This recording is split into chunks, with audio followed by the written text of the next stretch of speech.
today's video we're going to be looking at super spikes and why are they good, relevant, and could you potentially use them. Now, super spikes have taken over the track and field world by storm, but what exactly are they? I'm Adam McCarthy of SSA Athletics, and if you like this video, smash subscribe or check out our Facebook pages for more information about the club or the website.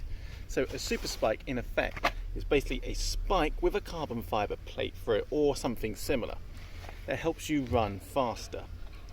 Now the spikes, like these Nike ones here, I'm going to push out now, are generally a lot different to your normal spikes. Now this is a sprint spike, but even with the sprint spike it's got a little bit of more of a heel. Also what happens is, if I put it down, okay, you can't really see it, but you're moving more up on your toes because of this thicker bit here. We have to allow for the thickness. For the carbon fibre plate, which I don't know if you can see there, kind of see it, the black bit going down there. There's different spikes. Nikes generally make the best ones, although they're not, and Adidas are seen as making good ones as well. There's also the New Balance, which are pretty good, and they consider it to be the best spike or the fastest spike in the market, bearing in mind that there is their own research, not necessarily everyone else's. So that's New Balance saying that. Also, what we got to take account when we got these spikes here is that not every brand, and most of the time you'll be buying these online, so it might be difficult to actually try and put them on, but not every brand fits every foot. So for instance, Nike and Adidas are notoriously narrow across here. So someone with a wide footstep, me included, often find these a lot difficult to wear. So we have to go a size and a half up than what we would normally do, because our foot kind of bulges out the side here. And that definitely does that on my right foot. Now with other spikes, like let's say New Balance, might be a little bit wider. Unfortunately, some of the best spikes, if you've got a wide step, aren't necessarily going to be suited to you. So you kind of have to make do at the moment. With these spikes in particular, what makes them quick, and they can potentially make you run out anywhere 2.5% faster upon every footstep. So they are rapid, and if you want, it's come to the point now that if you want to be elite and run fast, you have to either wear these or prepare to run not as quick as everyone else. The price of them, and they are hefty price. You talk to ones I had to fork out 255 quid for. Yes, I know that is super expensive and not everyone can afford that. If you're an elite athlete, or if you're an athlete who wants to perform well, you use these ones maybe only in competition, and you might use it once or twice in training. Bearing in mind these spikes, especially the Nike ones, have a habit of not lasting very long as well. Nike ones, especially these spikes here, they've got this gel bit here, and that helps with the propulsion and the cushioning of it, but they have a tendency to burst. So they're an ultra expensive shoe that could at any point break upon you, unlike your normal shoes. But nonetheless, what you are buying these for are for the speed benefits they give you, regardless of distance. Yes, for long jump or whatever, you would have a different type of spike, which you can see on the screen now.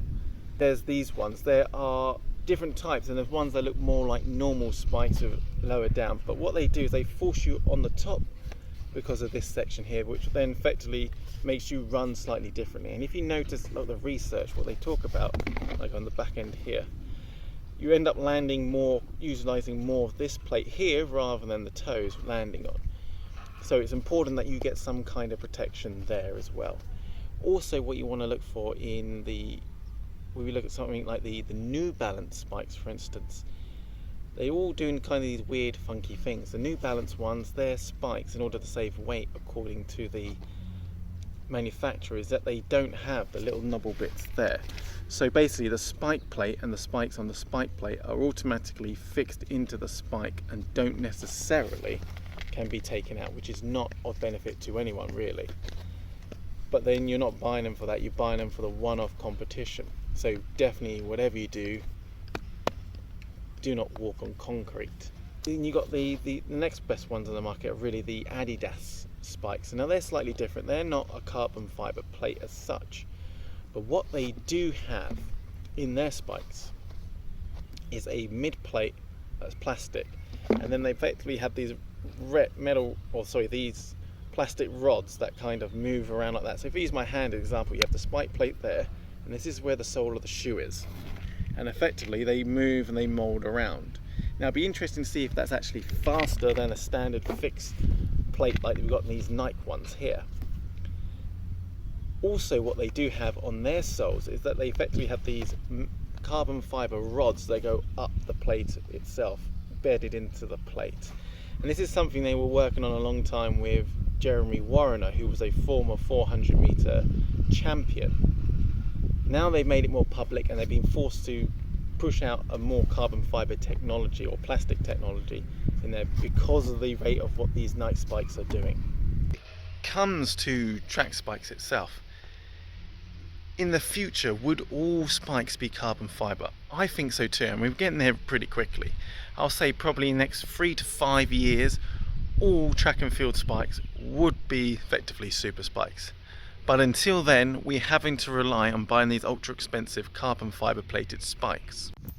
As an adult, as a person who may have a child, don't feel pressured into buying these spikes even though they're super duper good, because the athlete's still growing, still developing, and there come a time when they may need those spikes themselves if they want to take it on a bit. If you want to take it on a bit, or you're an adult who is competing, then maybe it's worth an investment in getting. So those are super spikes. What do you use them for? Get ultra speed. Do you use them in training? Hell no, unless you're doing speed work, and by God, look after them. And thirdly, would you need more than one pairs?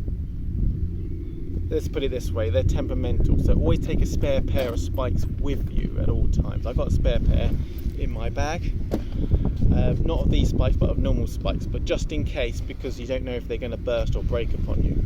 But nonetheless, not everyone can afford 2 pair of spikes that cost over £200. If you can, great, do it. If you can't, don't bother. Look after the spike you have. I'm Adam McCarthy and this is Super Spikes. Hope you enjoyed that video. Smash subscribe, check out our Facebook pages and the website if need be. And guys, hopefully I'll be running quick with these on, and I'll see you in the next one. Bye.